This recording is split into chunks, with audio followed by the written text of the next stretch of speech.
I'm David Lappin, founder and CEO of Lappin International and author of Lead by Greatness.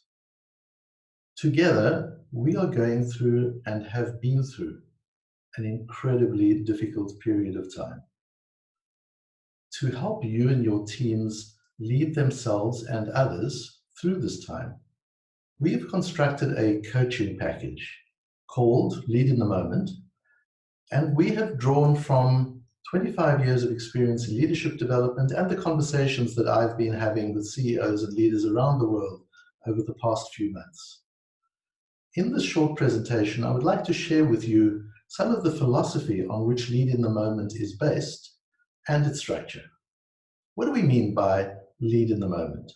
Well, if you could imagine me in my living room with my hi-fi set working, classical music being played, full volume, and I'm enjoying the music and I'm moving my hands and arms as if I'm conducting the orchestra. Now, of course, I'm not conducting the orchestra. My hands are reacting and responding to the music that the orchestra is playing. And in fact, my hands are moving a millisecond behind the actual notes of the orchestra. The same is not true when a real conductor is conducting, because when that happens, she is actually anticipating the next note and the next chord. Her hands are operating a millisecond ahead of the orchestra as she guides them into that next note and next chord. And that's what we mean by lead in the moment. That a leader is so present in the present moment that he or she is able to anticipate the next moment and to lead their teams into it seamlessly and confidently. Part of the difficulty in the current environment is people have had time, cocooned in their homes, to think about their past and to imagine their future.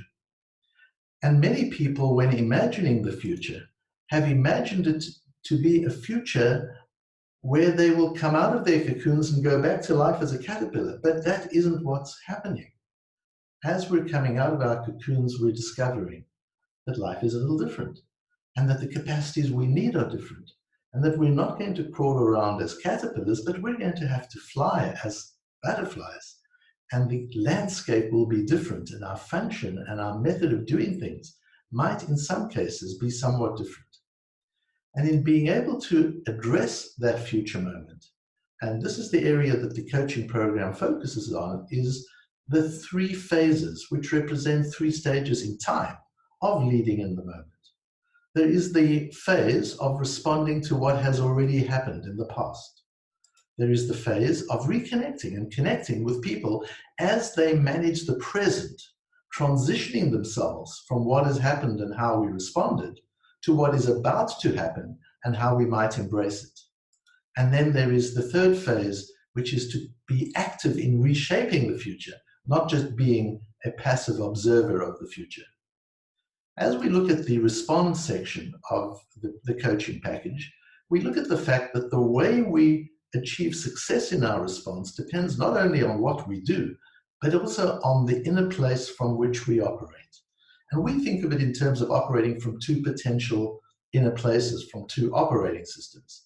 We can respond from a defensive operating system where we see everything as a threat and we're in a contractionary mindset, and we operate on that assumption, or we can respond from a more heroic perspective, from what we call the heroic operating system, where we're in a more expansive mindset and we see the opportunities for growth and for development, and we're able to adapt and change to the environment which has become so very different. The difficult part of these two operating systems is that our natural default when things are rough and there's crisis around us and fast change around us, the natural default is defensive. And when we become defensive, we trigger the defensiveness in all the people around us. And you know what it's like to work on a team where everybody is defensive, where everybody sees everything and everyone as a threat and worries about how to defend themselves and cover their backs, instead of looking at the opportunities and collaboration to be able to create a future that is different and better.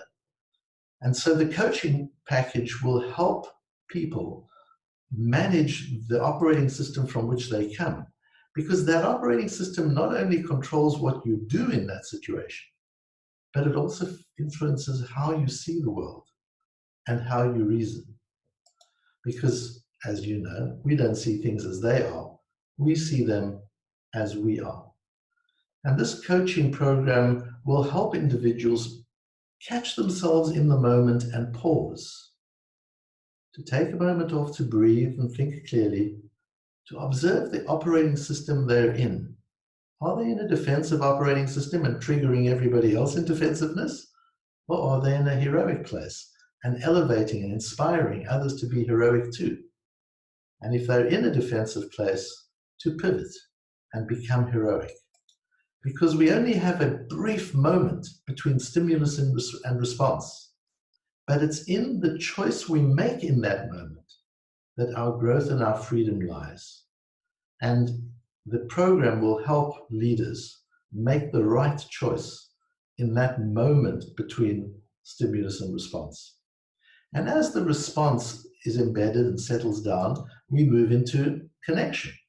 And in this state of connection, people need connection. When there has been this amount of change and uncertainty and fear, people need connection more than anything else.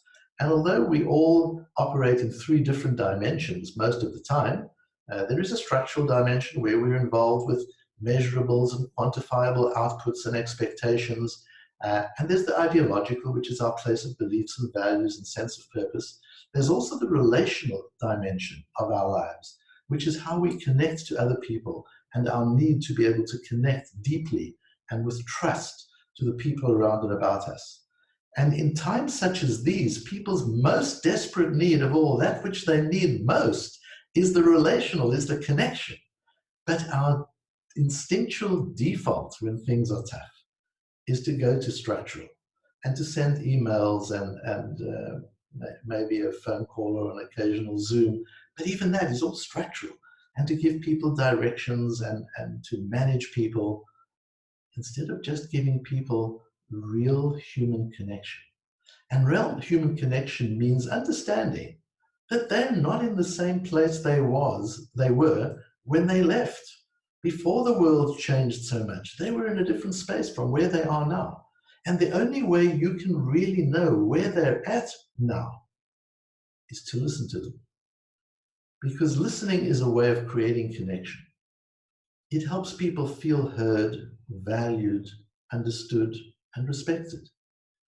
Giving another person your full attention makes them feel your generosity and your kindness and your care. And what we tend to do is to get straight into problem solving because there are so many problems to solve.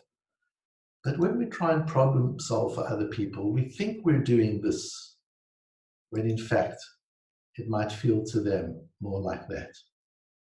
And so the coaching program helps leaders understand where their people are at, access them, listen to them, and help them move into the embracing of a new future, which is the reshape section. And in the reshape section, we help people appreciate that they're in a very special moment where they can reshape the future.